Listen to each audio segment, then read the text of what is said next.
Bismillahirrahmanirrahim. Assalamualaikum warahmatullahi wabarakatuh. Alhamdulillahilladzi ahyana ba'da ma amatana wa ilayhi nusyur. Asyhadu an la ilaha illallah wa asyhadu la syarika lah. Wa asyhadu anna Muhammadan abduhu wa rasuluhu la nabiyya wa la rasula ba'dahu. Allahumma shalli wa sallim ala sayyidina Muhammadin wa ala alihi at-thahirin wa ashabihi ajma'in wa man tabi'ahum bi ihsanin ila yaumil asbahna ala fitratil Islam wa ala kalimatil ikhlas wa ala dini nabiyyina Muhammad sallallahu alaihi wasallam wa ala millati abina Ibrahim hanifan musliman wa ma kana minal musyrikin. Alhamdulillah, jemaah yang dirahmati Allah Subhanahu wa taala, kita bersyukur kepada Allah di kesempatan yang mulia ini. Allah Subhanahu wa taala memberikan kita hidayah untuk melaksanakan sholat subuh berjamaah. Kemudian kita lanjutkan ke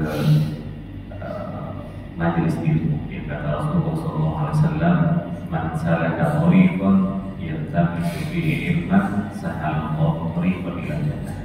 Semoga kehadiran kita di majelis ilmu ini Allah Subhanahu wa taala memudahkan kita bersama-sama menuju surga. Amin ya rabbal alamin.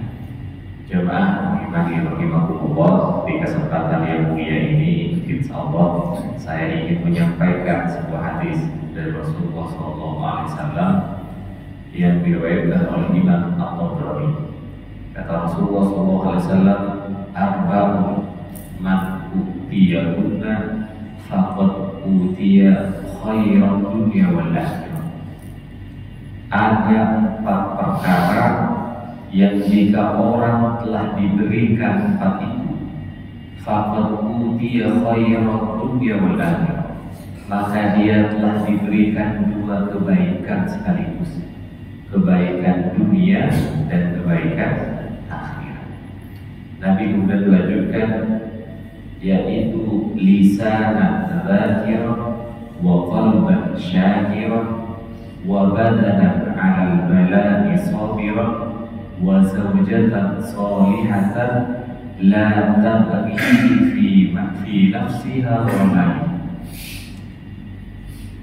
4 itu kata Nabi. Yang pertama, lisanan dzakiran, lisan yang berpikir, wa qalban syakiran, hati yang bersyukur, wa badanan 'alal bala'i sabiran, badan yang sabar atas musibah, wa zaujatan sholihatan, pasangan yang sholihah, la tabghihi, di dalam riwayat yang lain ada tambahannya, la tabghihi khaufan fi nafsiha wa bali, yang tidak berkhianat, tidak membuat orang itu takut pada diri perempuan itu dan harta. Kalau kita memahami hadis ini, maka kita bisa ngecek diri kita, Bapak sekalian, jemaah sekalian, apakah kita ini mendapatkan kebaikan yang banyak di dunia, yang kebaikan itu akan tetap kita rasakan di akhirat. Maka kalau sudah 4 ini terkumpul pada diri kita, kita rawat, kita jaga. Kalau belum, kita usahakan bersama-sama agar kita bisa merasakan nikmat hidup di dunia, dan nanti di akhirat bertambah nikmat itu kehidupan. Yang pertama kata baginda Nabi, lisanan dzakiran. Orang kalau mau diberikan kebaikan di dunia, diberikan nanti kebaikan yang di dunia itu dibawa ke akhirat, maka Allah memberinya hidayah untuk lisannya ini selalu basah dengan mengingat Allah. Maka di dalam Al-Quran Allah Subhanahu wa taala menyampaikan, ya ayyuhalladzina amanu wa dzikran katsiran wa sabbihuhu bukratan wa asila. Wahai orang-orang yang beriman, ingat, berzikirlah kepada Allah dzikran katsiran, dengan zikir yang banyak, dan bertasbihlah kepada Allah di waktu pagi dan di waktu petang. Dan zikir ini, jamaah rahimani rahimahumullah, dia adalah pelindung bagi orang beriman, zahiran wa batinan. Orang kalau berzikir Pak, maka dia akan mendapatkan perlindungan dari Allah, zahiran wa batinan. Zahiran itu secara fisik dan secara hati. Jemaah rahimahullah, saya di pesantren ini itu kita mewajibkan para santri untuk membeli buku zikir pagi sore seperti ini Pak. Sudah lama sebenarnya. Ini sudah kami tradisikan sudah lama. Kalau sekarang ini yang dicek santri-santri zikir pagi atau belum. Berdasarkan ayat tadi, wasabbihu bukratan wa asila, bertasbihlah kepada Allah di pagi dan sore. Di Indonesia santri itu harus dipegang buku namanya buku tawajuhan, buku kumpulan zikir pagi dan zikir sore dan zikir malam. Untuk apa? Untuk benteng Pak, benteng boleh dibeli. Dulu saya sejak santri sudah membiasakan diri karena diwajibkan, diharuskan begitu. Tapi saya tidak pernah merasakan secara langsung kecuali bulan kemarin Pak. Nah, bulan kemarin saya merasakan secara langsung yang mungkin untuk sebagian orang itu membenarkan, dan saya rasakan langsung Pak perlindungan Allah lewat zikir pagi sore yang saya usahakan. Bulan kemarin keluarga saya, bapak saya sakit keras Pak di Bangka Belitung itu dulu Sumatera Selatan.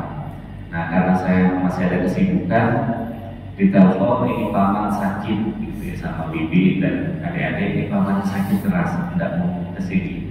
Sering disebut-sebut sama paman saya. Singkat cerita saya kesana Pak, karena ada hal yang menurut saya kurang pas gitu, yang dilakukan oleh paman saya. Paman saya sakit keras, sakit medis. Sakitnya itu setelah diperiksa di dokter, serosis hati atau livernya parah. Nah, ternyata setelah ke dokter pertama itu, paman saya tidak ke dokter lagi Pak, tapi mau istilahnya itu mau berobat keluaran, mau berobat ke orang pintar. Nah, kira-kira begitu. Karena saya lama di pesantren, saya bilang boleh berobat ke orang, ya bahasa kita orang, tapi harus hati-hati. Karena kalau orang itu kita datang, dia membacakan ayat Al-Quran yang masih boleh. Karena di dalam Al-Quran ada wa nunazzilu minal Quran ma huwa syifaa'un wa rahmatun lil mu'minin. Allah turunkan Al-Quran sebagai obat dan sebagai pengasih bagi orang-orang yang beriman. Di dalam riwayat juga kita dapati sahabat yang ketika berdakwah ada kepala suku itu sakit, kemudian tidak mau didakwahi awalnya, tapi orang itu sakit, kalau saya bisa disembuhkan, saya mau ikut dakwahnya. Kemudian sahabat itu dalam riwayat dibaca surah Al-Fatihah, ditiupkan ke airnya baru diminumkan dan sembuh Pak. Nah, maka itu biasa kita kalau sakit kita baca ayat Quran, tiup ke air baru kita minum, atau di dalam bahasa ini itu namanya ruqyah syar'iyyah. Tapi saya curiga Pak, karena paman saya ini bukan hanya dapat disuruh baca Al-Quran, tapi disuruh aneh-aneh. Disuruh kalau lagi sakit ambil sapu lidi, airnya taruh ke gelas, minum airnya. Saya bilang ini bukan kiai lagi, dukun ini 100%. Nah, saya kesana baru saya jelaskan bahwa saya bilang orang itu pasti dapat sakit semua. Bahkan Nabi saja sakit, apalagi kita. Tapi saya bilang bagaimana kita mensikapi sakit itu. Kalau kita datang ke dukun bahaya.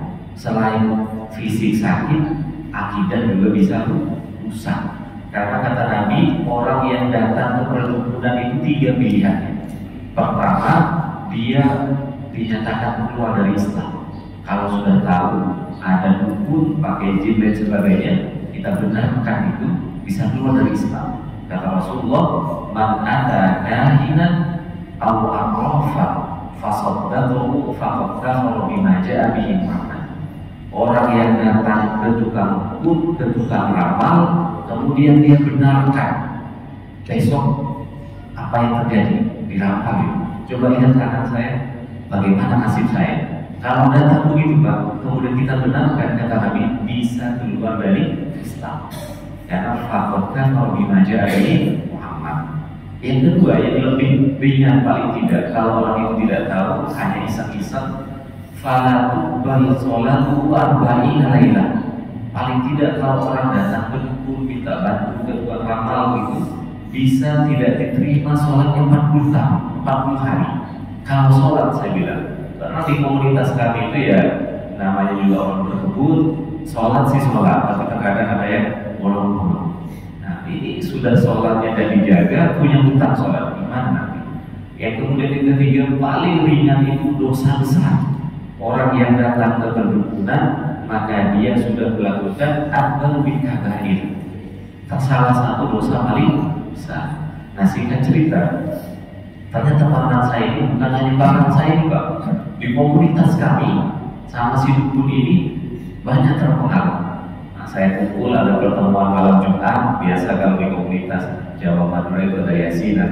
Saya datang, nah saya disuruh hadir, datang saya baru saya jelaskan.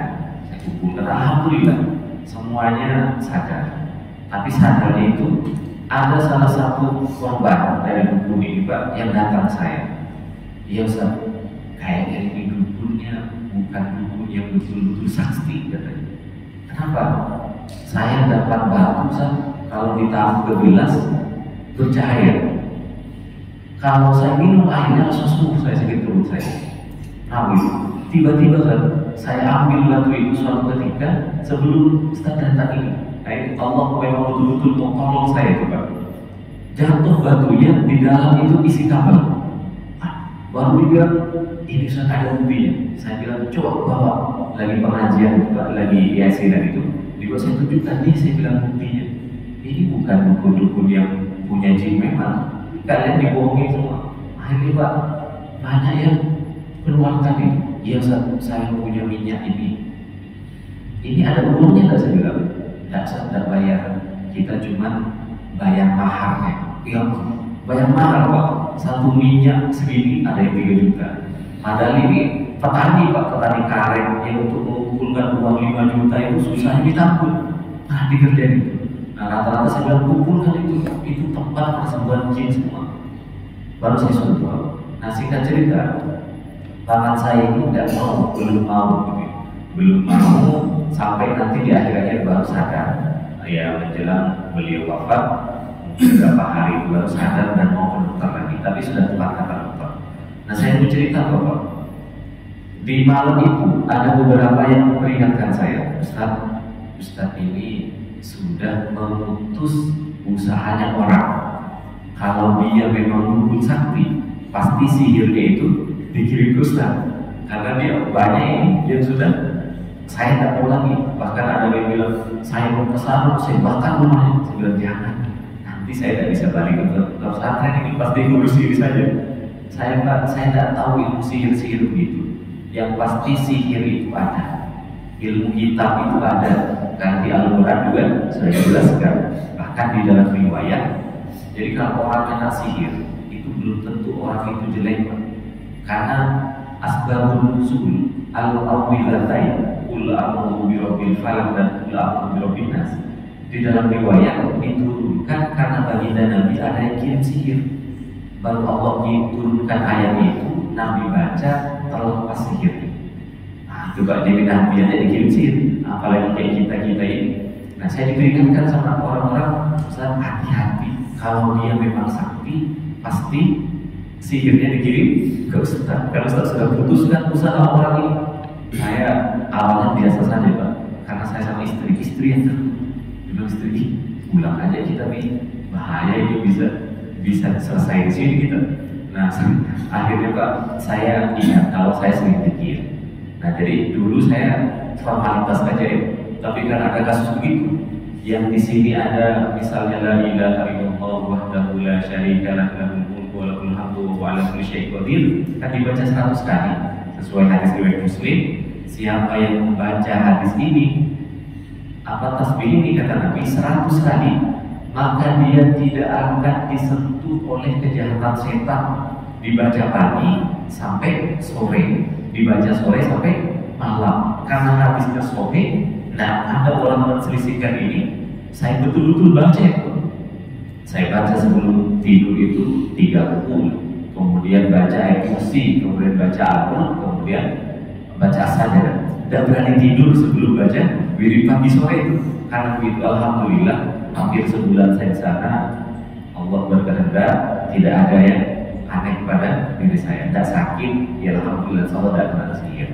Tapi saya Pak, sebelum pulang, itu ketika paman ini keluarga ini sadar semua, saya pulang ke sini, disuruh sembelih ayam Pak, sampai itu. Sudah nak sembelih ayam nanti buat bekal di Jakarta. Ketika mau disembelih ayam itu pagi-pagi Pak, ternyata ayam itu pada matian, jatuhan itu. Bukan hanya ayam, bebeknya juga matian. Saya bilang ke istri, tak usah, nanti kita besok aja, dia nggak sakit, ini sakit biasanya. Ternyata besoknya Pak, hampir semua ayam di rumah itu berjatuhan semua. Saya kan tidak pernah mengalami yang begini. Nah terakhir saya bilang tetangga ini bilang, Ustaz, jangan itu sihirnya dikirim karena aku punya ilmu juga, karena Ustaz punya ilmu juga, lari ke situ. Bilang Pak, sekali lagi saya tidak tahu ilmu begini. Betul-betul tidak ada saya cuma baca zikir pagi sore. Nah baru saya keluarkan. Nah bapak-bapak kalau nggak mau kena sihir, baca zikir pagi sore. Itu sudah banyak dijual di pasar-pasar. Namanya zikir pagi sore, ada itu. Nah, alhamdulillah Pak, yang komunitas saya sebelumnya itu banyak bisa nanti saya beli, sudah saya tinggalkan satu, nanti fotokopi baca sendiri. Nah, kemudian saya konsultasi Pak di Jakarta sama ahli Turki. Tanpa saya ceritakan kasus saya ceritakan namanya Pak Ali. Pak Ali, bagaimana kalau orang kena sihir? Ya orang kena sihir itu sakit, bisa gini. Kalau nggak masuk, biasanya kalau orang kirim sihir, orang yang disihir itu punya perlindungan, balik. Kalau nggak balik, karena di situ banyak kumpul istilahnya, alat untuk nemuinnya, biasanya lari ke hewan, lari ke peliharaan. Saya bilang, baru kan saya sama istri bilang, nggak usah balik ke sana lagi, balik papan saja gitu. Khawatir itu kena sihir. Jadi kita kembali lagi Pak, memang zikir ini kebaikan dunia, kebaikan akhirat, dan salah satu perlindungan ampuh bagi kita orang beriman. Maka memang zikir itu Pak dilazimkan, diupayakan.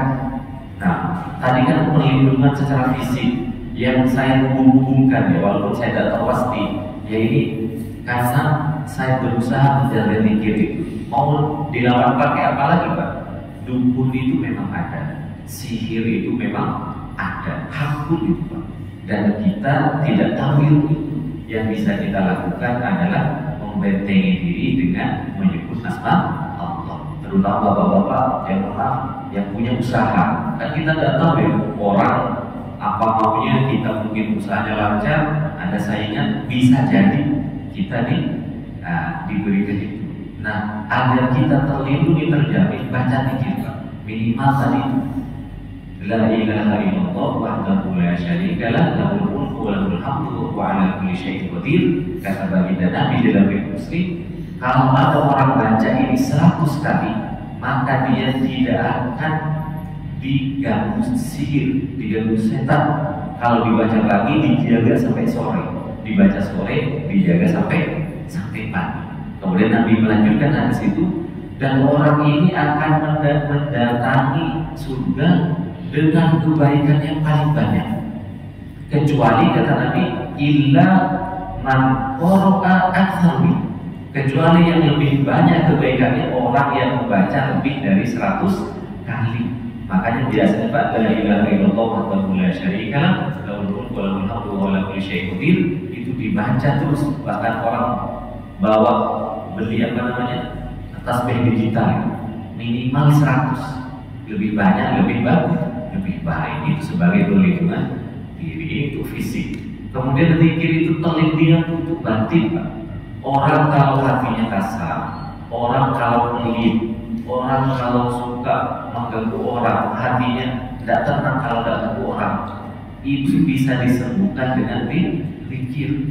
Karena kata Allah, ala bidzikrillahi tatma'innul qulub. Hanya dengan mengingat Allah, hati ini menjadi tenang, hati ini menjadi bersih, hati ini menjadi suci.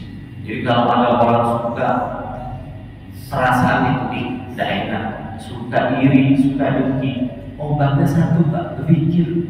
Perbanyak nih zikir. Jadi yang pertama ini zikir.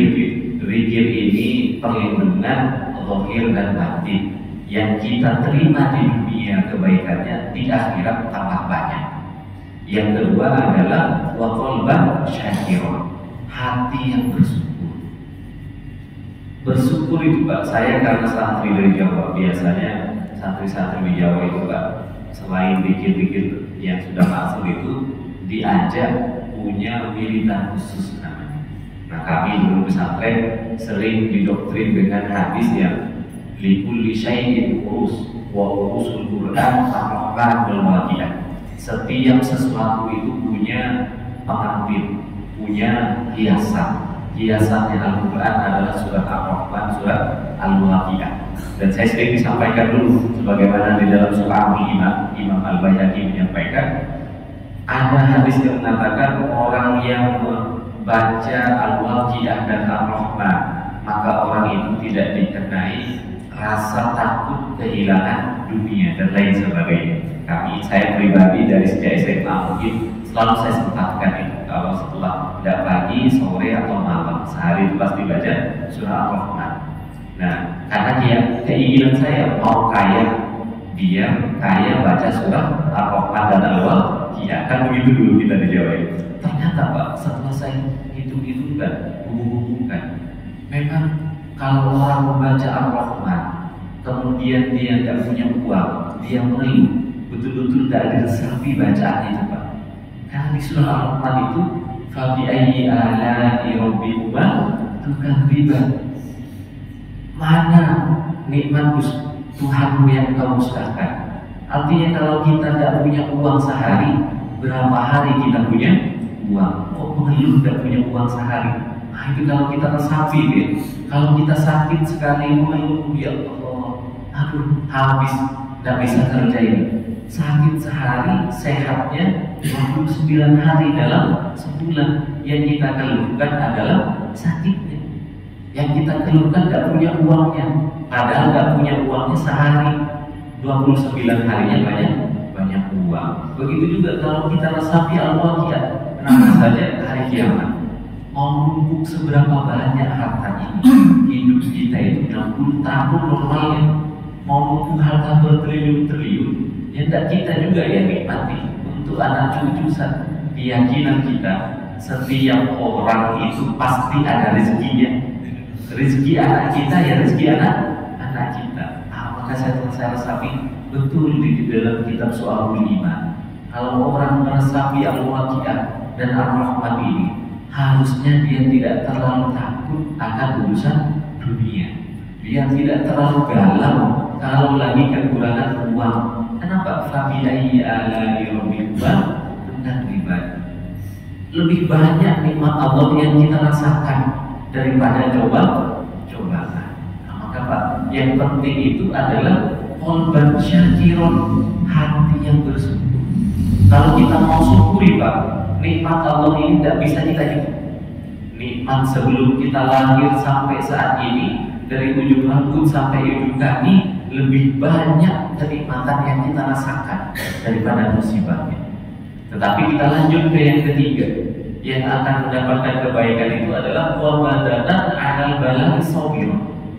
Kalaupun ada musibah, dan itu pasti Pak, pasti semua orang ini mendapatkan ujian. Karena di dalam Al-Quran, di beberapa ayat itu, ketika Allah menjelaskan tentang musibah, dua taukid yang digunakan. Biasanya lamunna, kalian, la itu artinya benar-benar, nun bertasdid itu artinya sungguh-sungguh.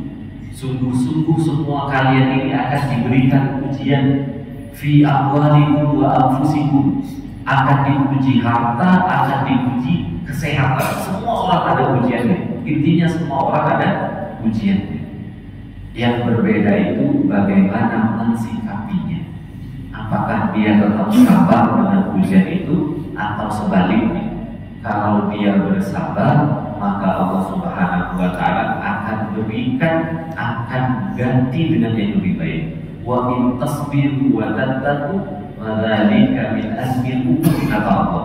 Kalau kalian bersabar, kalau kalian tetap bertakwa kepada Allah atas semua ujian yang semua akan kena, latudzaluna fi anfusikum wa amwalikum, yang begitu pasti kena itu, fadza wa dzalika min azmil umur. Hal sabar ketika dapat ujian, tetap bertakwa ketika mendapat ujian, itulah sebaik-baik perbuatan. Jadi kalau kita dapat ujian, ya sabar. Kembalikan ke tadi, betapa banyak kebaikan Allah, lupa kita syukuri. Allah uji sedikit, baru kita langsung linglung gitu Pak. Maka ini satu paket, yang kedua dan yang ketiga. Kemudian yang keempat, jemaah sekalian rahimahumullah, kebaikan di dunia yang itu sudah penuh begitu, nanti di akhirat juga akan penuh. Orang yang Allah berikan zaujatan solihatan la tabghihi khaufan fi nafsiha wa mali, diberikan pasangan yang solehah, yang orang itu perempuan solehah, pasangan solehah itu tidak khawatir kita atas diri perempuan itu, artinya tidak selingkuh dan lain sebagainya. Kita juga tidak khawatir terhadap harta yang kita titipkan kepada perempuan itu. Orang yang sudah dapat istri solehah itu, kata Nabi di dalam Quran ini, sudah diberikan kebaikan dunia dan itu juga kebaikan akhirat. Dan tidak ada ceritanya orang sukses, jarang lah ya, mungkin 1001 orang sukses kecuali di belakangnya itu perempuan yang mendukung dengan baik. Pak SBY itu Pak, jenderal sukses, presiden 2 periode. Ketika istrinya Ibu Ani Yudhoyono itu wafat, lindungkan orang. Beliau tidak bisa move on. Jangankan presiden SBY, jangankan kita, Rasulullah SAW ketika di tahun ke-10 Hijriah, istri beliau Khadijah binti Khuwailid meninggal, apa yang terjadi Pak? Semua ahli sejarah mencatat dzalika apa ya, min amil, itu dinamakan tahun kesedihan. Rasulullah ini Pak, manusia terbaik, manusia pilihan, ketika pasangan beliau Sayyidah Khadijah itu meninggal, beliau itu hancur Pak, remuk redam. Bahkan sepakat ulama sejarah menulis itu namanya tahun kesedihan. Tapi Pak, yang sedih itu ya tentu kalau istrinya solehah seperti Khadijah. Khadijah itu kan Pak, jadi kalau kita merenungkan ya, saking solehahnya Khadijah, dan Rasulullah pilih, Allah pilihkan untuk Rasulullah. Khadijah itu ada dalam riwayat umur 45 atau 40 tahun ketika dinikahi Nabi yang berumur sekitar 20 tahun, 25 tahun. Tapi di dalam Rahimul Mahtu kata beliau, selisihnya Khadijah dengan Nabi itu 19 atau 20 tahun. 19 atau 20 tahun selisihnya Pak. Lebih tua Pak. Dan mohon lebih janda. Tapi memang kaya raya dan bangsawan. Artinya kalau Nabi memikir, kenapa ada ambil yang anak muda? Karena ternyata Pak, pasangan itu kata ulama, tidak semua istri itu jadi pasangan. Tidak semua istri itu bisa jadi pasangan. Tapi pasangan yang solehah itu pasti menjadi istri yang solehah. Karena pasangan itu di dunia nanti dia di akhirat. Maka dapatkan istri yang soleh seperti Khadijah itu luar biasa. Khadijah itu di dalam riwayat bangsawan, kemudian kaya raya, dan dia bos besar. Ketika menikah dengan baginda Nabi, ketika setelah 10 tahun ya, di Al Muslim 10 tahun setelah kenabian, berarti 20 berapa Nabi diangkat, hampir 30 tahun pernikahannya, beliau berubah Pak. Berubahnya yang sebelumnya bangsawan dan punya uang sama sekali. Bahkan di dalam kitab Al-Bushra ada nama kitab Al-Bushra ya. kabar gembira, jadi ditulis oleh Sayyid Al-Maliki. Itu saya membaca itu sedih luar biasa Pak. Khadijah yang kaya raya ini ketika nikah dengan Nabi menjelang Khadijah wafat di tahun ke-9 itu tidak punya uang sama sekali, bahkan untuk makan sendiri itu kurang Pak. Ketika beliau menyusui anaknya Fatimah kecil di dalam kitab Al-Bushra itu, mohon maaf, tak ada air susu yang keluar. Fatimah itu air susunya bercampur dengan darah, karena makanannya tidak ada Pak. Uangnya habis untuk berdakwah suaminya semua. Kemudian Nabi datang dan berdakwah, dilihat oleh muka Khadijah yang sebelumnya orang kaya yang tentu terawat, ini menjadi orang biasa, tidak punya apa-apa. Untuk makan saja tidak cukup, nyusuin aja tidak keluar air susu, saking tidak ada yang dimakan. Kemudian baginda Nabi datang di dalam kitab Al-Bushra itu dan berkata kepada Khadijah, wahai kekasihku, apakah engkau menyesal sudah bersuamikan aku? Habis semua hartamu, dulu engkau orang bangsawan, sekarang dihinakan, tidak dianggap orang. Dulu engkau dimuliakan, sekarang jangankan dimuliakan, tidak dilempari saja sudah butuh. Apa kata Khadijah? Kata Khadijah, wahai kekasihku, lebih dari cukup Allah memuliakanku. Dulu hartaku banyak, sekarang Allah habiskan untuk jalan perjuangan Islam. Dulu aku orang yang dihormati, sekarang aku menjadi istri manusia terbaik, menjadi istri. Maka kata Khadijah, wahai suamiku, hartaku sudah habis, tubuhku sudah lemah, tidak lama lagi mungkin aku juga akan meninggalkanmu. Kalau dakwah belum selesai, engkau masih butuh sesuatu untuk menyeberangi lautan, sementara aku sudah dikuburkan. Kata Khadijah ini Pak di dalam itu, gali tulang-tulang, jadikan jembatan untuk engkau menyeberangi sungai dan lautan itu. Ini istri solehah yang begini Pak. Yang kata Rasulullah SAW, istri solehah itu ketika kita melihat mukanya kita tenang, ketika kita pergi kita tidak khawatir terhadap tubuhnya, ketika kita ada di situ kita tenang untuk dia menentukan harta dan anak-anak kita. Maka inilah salah satu kebaikan yang akan diterima di dunia, kebaikan yang diterima di akhirat. Kata Nabi, ala biruka, maukah aku kabarkan kepada engkau ma yanmizul mar'u, harta atau tabungan yang paling berharga untuk seorang laki-laki. Apa kata beliau? Al-mar'atus sholihah, sesuatu yang paling berharga bagi seorang laki-laki adalah istri yang sholihah. Tidak bisa dihitung dengan banyaknya uang, dengan waktu, dengan apapun. Itu sesuatu yang paling berharga kata baginda Nabi, yaitu idza nadhara ilaiha sarrat, jika engkau melihat istrimu kau tenang.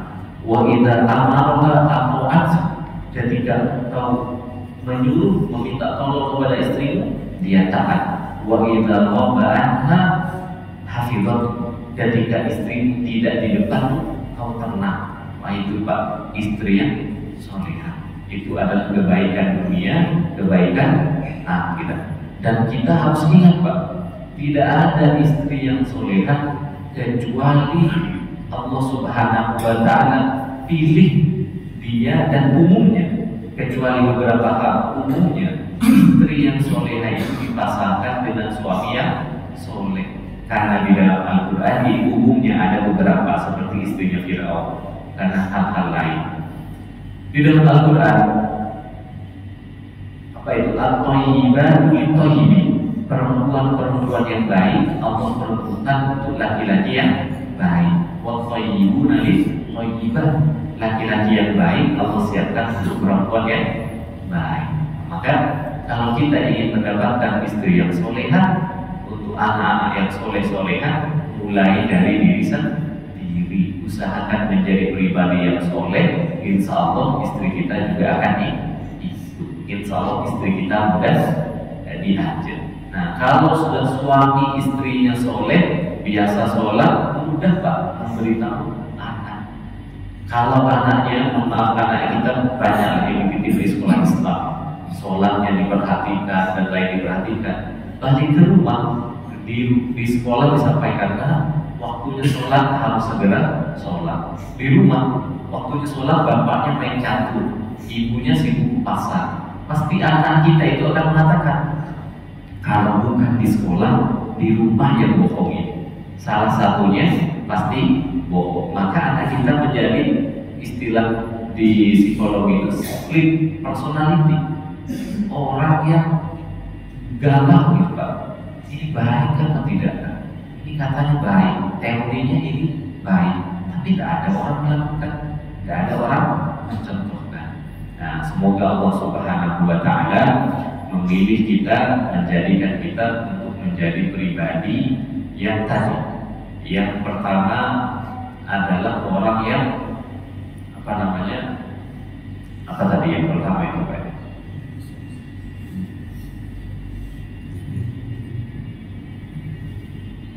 Ahli sanad zakirah. Semoga Allah Subhanahu Wa Taala memilih kita, menghadiahkan kepada kita pribadi yang banyak berzikir, banyak mengingat Allah. Zikir itu banyak Pak umum. Ada zikir yang tidak kenal waktu, biasa kita sebut zikir. Ada zikir yang berwaktu, namanya wirid.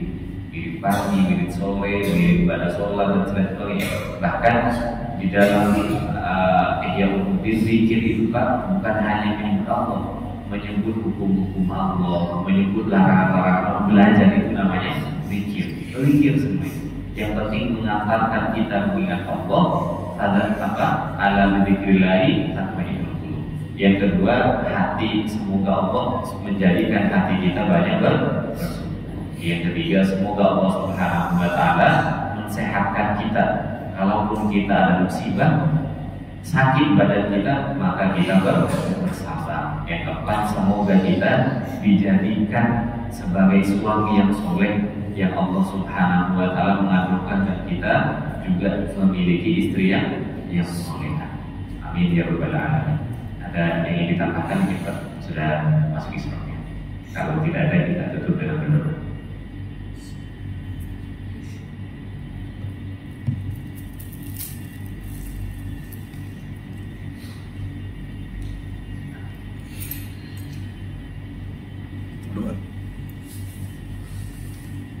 A'udzubillahi minasyaitonir rajim. Bismillahirrahmanirrahim.